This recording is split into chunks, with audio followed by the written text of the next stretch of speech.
கிரேக்க மன்னனுக்கு உதவிய மருத்துவரை கொல்ல சதித்திட்டம் தீட்டிய அமைச்சர்.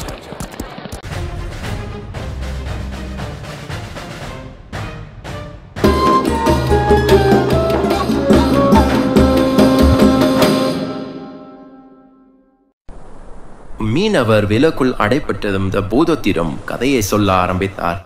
கிரேக்க மன்னர் ரெஹான் தனது நற்குணத்தாலும் தனது நல்லாட்சியாலும் மக்களிடையே சிறந்த மன்னராக விளங்கினார். அவருடைய வீரத்தையும் அவருடைய படை பலத்தையும் கண்ட சுற்றியிருந்த பேரரசுகள் அவரிடம் போரிடவே பயந்தார்கள். ஒரு நாள் தன் உடல்நிலை சரியில்லாமல் மயக்கத்தில் விழுந்தார் மன்னர் ரெஹான். மயக்கத்தில் எழுந்த மன்னர் ரெஹான் தான் கடுமையான தொழுநோயால் பாதிக்கப்பட்டுள்ளோம் என்பதை உணர்ந்தார். அமைச்சரே, பல மாதங்களாக இந்த மருத்துவர் கொடுக்கும் மருந்தை நான் உட்கொள்கிறேன். ஆனால் இன்று வரை எனக்குள் எந்த மாற்றமும் இல்லை. நான் முன்பை விட இப்பொழுது மிகவும் பலவீனமாகவே உணர்கிறேன். ஆகையால் மக்களிடையே ஒரு அறிவிப்பு செய்யுங்கள். மக்களுக்கு மன்னர் ரெஹானின் அறிவிப்பு: எவர் மன்னரை முழுமையாக குணப்படுத்துவாரோ அவருக்கு தக்க சன்மானமும் அவர் கேட்கும் பரிசும் அவருக்கு உண்டு. மேலும் அவர் அரசபையின் மருத்துவராக நியமிக்கப்படுவார். இச்செய்தி காட்டுத்தீ போல் கிராமங்கள் நகரங்கள் எங்கும் பரவியது. மன்னரின் நற்குணத்தையும் நல்லாட்சியையும் கேள்விப்பட்ட மருத்துவர் டூபான் தனது கிராமத்தில் இருந்து புறப்பட்டார். அவர் மூலிகை மற்றும் மருத்துவத்தில் மிகவும் அனுபவம் உடையவராகவும் பல மொழிகளை கற்றறிந்தவராகவும் இருந்தார். ஆனால் மன்னர் ரெஹானின் அமைச்சருக்கு டூபான் மீது சந்தேகம் ஏற்பட்டது. ஆகையால் அவர் கடுமையான சோதனைக்கு பிறகே மன்னரை சந்திக்க வேண்டும் என அவர் உத்தரவிட்டார். மன்னரே, நான் மருத்துவர் டூபான். நான் மக்னிக் கிராமத்தில் இருந்து வருகிறேன். உங்களுக்கு ஏற்பட்ட நோயை பற்றி இதற்கு முன் மருத்துவம் பார்த்த மருத்துவரிடம் கேட்டறிந்தேன். நீங்கள் எந்த மருந்தும் உட்கொள்ள தேவையில்லை, எதையும் உங்கள் உடலில் பூச தேவையில்லை. இயற்கை முறையில் நான் உங்களுக்கு வைத்தியம் செய்ய விரும்புகிறேன். ஆகையால் நான் சொல்வதை நீங்கள் சரியாக கடைபிடித்து அதன் பிரகாரம் நீங்கள் செயல்பட வேண்டும். மன்னர் சம்மதம் தெரிவிக்க மருத்துவர் டூபான் இயற்கை முறையில் மூலிகைகளை ஒன்று சேர்த்து அதை பொடிகளாக்கி ஒரு மூங்கிலில் கொட்டினார்.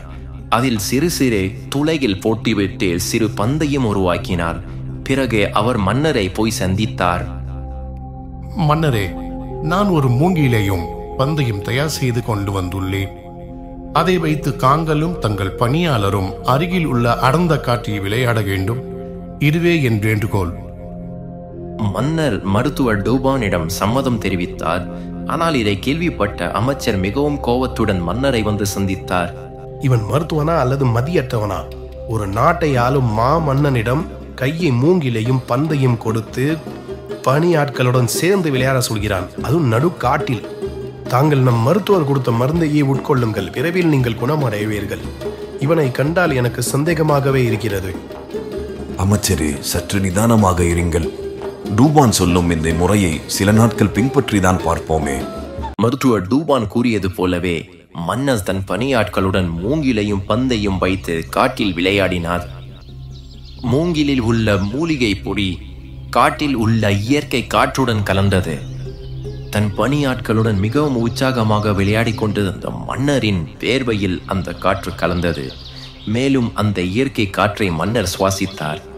இதையே மன்னர் சில நாள் தொடர்ந்தார்.